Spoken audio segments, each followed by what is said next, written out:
আসসালামু আলাইকুম ওয়া রাহমাতুল্লাহ। তাবলীগ জামাতের তথাকথিত সাতপন্থীদের খুলনা বিভাগীয় ইজতিমার নামে মুসলমানদের মৌলিক আকীদা ও ধর্মীয় মূল্যবোধ পরিপন্থী কার্যকলাপ থেকে সর্বসাধারণকে সতর্ক করার লক্ষ্যে সংবাদ সম্মেলন। স্থান খুলনা প্রেস ক্লাব, তারিখ ৮ ডিসেম্বর ২০২৫, সময় বেলা ১১টা। প্রিয় সাংবাদিক ভাইয়েরা, উপস্থিত উলামায়ে কেরাম ও সুধী সমাজ, আজ আমরা অত্যন্ত গুরুত্বপূর্ণ উদ্বেগজনক একটি বিষয় আপনাদের অবগত করার জন্য এই সংবাদ সম্মেলনের আয়োজন করেছি। প্রায় ১০০ বছরেরও বেশি সময় ধরে দাওয়াত ও তাবলীগের এই বিশ্বব্যাপী খালেস ও নির্ভেজাল দ্বীনী কার্যক্রম উলামায়ে কেরামের তত্ত্বাবধান ও সঠিক আকীদা মতাদর্শের ভিত্তিতেই পরিচালিত হয়ে আসছে। এই মেহনতের মূল উদ্দেশ্য হল কোরআন সুন্নাহর আলোকে মুসলমানদের ঈমান, আমল ও আখলাক সংশোধন করা ও ইসলামের শাশ্বত দাওয়াত বিশ্বব্যাপী পৌঁছে দেওয়া। কিন্তু অত্যন্ত দুঃখের সঙ্গে বলতে হচ্ছে, এই বরকতময় কার্যক্রমের মধ্যেই দিল্লির সাতপন্থী নামে একটি স্বার্থান্বেষী ও ভ্রান্ত গোষ্ঠী আত্মপ্রকাশ করেছে, যারা পবিত্র কোরআন ও সুন্নাহর মনগড়া ব্যাখ্যা, নবী, রাসূল ও সাহাবাদের শানে আপত্তিকর মন্তব্য ও শরীয়তে ইসলামের বহু মূলনীতি লঙ্ঘনের মাধ্যমে ইসলামের বিকৃত রূপ উপস্থাপন করার অপচেষ্টা চালিয়ে যাচ্ছে। এর ফলে উম্মতের মধ্যে ভয়াবহ বিভক্তি, বিশৃঙ্খলা ও ফিতনা সৃষ্টি হয়েছে। ইতিমধ্যে বাংলাদেশ সহ পৃথিবীর বিভিন্ন দেশের হক্কানি উলামায়ে কেরাম উক্ত সাতপন্থী দলকে গুমরা দল হিসেবে ফতোয়া জারি করেছেন। এমনকি বাংলাদেশের জাতীয় মসজিদ বাইতুল মুকাররমের সম্মানিত খতিব হযরত মাওলানা আব্দুল মালিক সাহেব সহ দেশের বরেণ্য ও শীর্ষস্থানীয় উলামায়ে কেরাম সাতপন্থীদের বাতিল গুমরা দল বলে অভিহিত করেছেন। আপনারা আরো অবগত আছেন, টঙ্গী বিশ্ব ইজতেমার ময়দানে এই ভ্রান্ত গোষ্ঠীর হাতে একাধিকবার নিরীহ তাবলীগের সাথী, আলেম ওলামা, ছাত্র ও সাধারণ মানুষের রক্ত ঝরেছে। হত্যাকাণ্ড ও গুরুতর আহতের ঘটনাও ঘটেছে। তাদের অনেকের নামে মামলাও হয়েছে। এই প্রেক্ষাপটে সরকার বাধ্য হয়ে টঙ্গী ময়দান ও কাকরাইল মার্কাজ হক্কানি উলামায়ে কেরামের তত্ত্বাবধানে প্রকৃত তাবলীগ জামাতের কাছে অর্পণ করেছে। প্রিয় সাংবাদিক ভাইয়েরা, দুঃখজনকভাবে আমরা লক্ষ্য করছি, এই ফিতনা ও বিশৃঙ্খলা সৃষ্টিকারী ভ্রান্ত গোষ্ঠী বিভিন্ন জায়গায় ইজতিমা আয়োজনের মাধ্যমে সাধারণ মুসলমানদের ইসলামের সঠিক চিন্তাধারা ও মূল ধারা থেকে বিচ্যুত করার ঘৃণ্য ষড়যন্ত্রে লিপ্ত রয়েছে। এই প্রেক্ষাপটে আমরা জানতে পেরেছি, এই ভ্রান্ত সন্ত্রাসী সাতপন্থীরা তথাকথিত খুলনা বিভাগীয় ইজতিমার নামে ধর্মপ্রাণ সাধারণ মানুষের দ্বীন এবং ঈমান নষ্টের পাইতারা চালিয়ে যাচ্ছে। আমরা স্পষ্টভাবে বলতে চাই যে এ জাতীয় তথাকথিত ইজতিমার সাথে খুলনা জেলার উলামায়ে কেরাম এবং মূল ধারার দাওয়াত ও তাবলীগের সাথীদের কোনো সম্পৃক্ততা নেই। জাতির বিবেক দায়িত্বশীল বিভাগীয় প্রিয় সাংবাদিক ভাইয়েরা, আপনাদের মাধ্যমে প্রশাসনের নিকট আমরা জোর দাবি জানাচ্ছি, যেন এই ধরনের ভ্রান্ত, বিভ্রান্তিকর ও বিশৃঙ্খলা সৃষ্টিকারী সকল কার্যক্রম অবিলম্বে বন্ধ করা হয়। বাংলাদেশের নির্বাচন পূর্ববর্তী এই সংকটকালীন সময়ে এ জাতীয় বিতর্কিত ইজতেমা জনমনে বিভক্তি সৃষ্টি করতে পারে। এতে আইন শৃঙ্খলার অবনতি ও অত্র অঞ্চলের সামাজিক ভাবমূর্তি ক্ষুণ্ণ হওয়ার সমূহ সম্ভাবনা রয়েছে। সুতরাং তা পরিত্যাজ্য। দ্বিতীয়ত, সাধারণ মুসলমান ভাইদের প্রতি উদাত্ত আহ্বান, আপনারা যেন এই ধরনের ভ্রান্ত সাতপন্থী ইজতেমা ও কার্যক্রম থেকে সম্পূর্ণভাবে দূরে থাকেন। উল্লেখ্য যে সঠিক তাবলীগের কাজ কেবলমাত্র হক্কানি উলামায়ে কেরামের তত্ত্বাবধানেই নিরাপদ ও শরীয়ত সম্মত। এই উম্মতের ঐক্য, ইসলামের বিশুদ্ধ আকীদা ও দেশীয় শান্তি শৃঙ্খলা রক্ষার স্বার্থে এই ধরনের ভ্রান্ত কার্যক্রম বন্ধ হওয়া একান্ত জরুরি। এতক্ষণ ধৈর্য সহকারে আমাদের বক্তব্য শ্রবণের জন্য শুকরিয়া জ্ঞাপন করছি। আপনাদের স্ব গণমাধ্যমে আমাদের বক্তব্যটুকু প্রকাশ করে ধর্মপ্রাণ মুসলিম উম্মাহকে ভ্রান্ত সাতপন্থীদের গুমরা ফেরকা থেকে নিজেদের দ্বীন এবং ঈমান সুরক্ষিত রাখতে সহযোগিতা করুন। আল্লাহ তাআলা আমাদের সবাইকে ন্যায়ের পথে অবিচল রাখুন, ফিতনা থেকে হেফাজত করুন এবং উম্মতের মধ্যে ঐক্য ও শান্তি ফিরিয়ে আনুন। আমিন। নসরুম মিনাল্লাহ, ফাতহুন করিব। ওয়াসসালামু আলাইকুম ওয়া রাহমাতুল্লাহ। আব্দুল্লাহ ইয়াহইয়া, সাধারণ সম্পাদক, হেফাজতে ইসলাম বাংলাদেশ, খুলনা জেলা শাখা।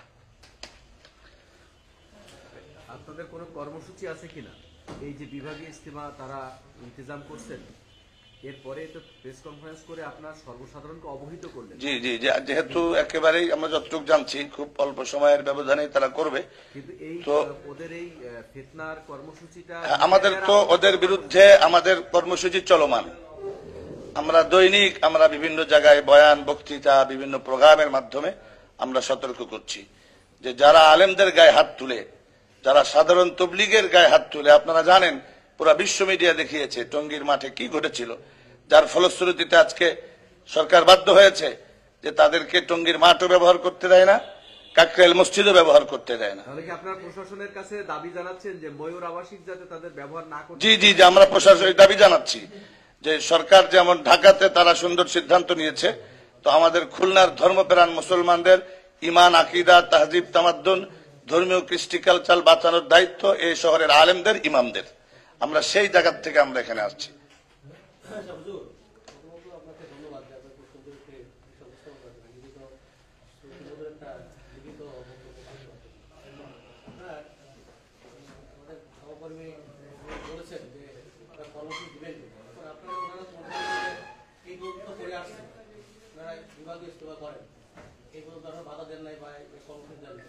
এবার আপনারা যদি ওনারা তারপরেও করে বা প্রশাসন যদি অনুমতি দেয়, অনুমতি ছাড়া আপনারা করবে না, আপনারা আগে প্রশাসনের কথা বলতে পারেন কিনা, মত বিনিময় করতে পারবেন, মত বিনিময় করে সমাধান করতে পারবেন। আরেকটা বিষয় যে আমি একজন খুলনাবাসী হিসাবে, সাংবাদিক হিসাবে, খুলনাবাসী হিসাবে চাই আপনারা উভয় পক্ষ আলেমে দিন বিদায় আপনাদের এই কাটা সরাসরি অনেকদিন ধরে চলছে, কিভাবে সমাধান করা যায় এরা আমাদের ছোট মাথা দেবেরা, আপনারা অনেক জ্ঞানী মানুষ, আলেম মানুষ, আমরা দেখেন, কারণ এইভাবে আমাদের মধ্যেই। জি জি জি, আমি বুঝতে পারছি আপনার কোশ্চেন। আসল প্রথম কথা হলো উভয় পক্ষ আলেমের দিন, এই কথাটা ঠিক না।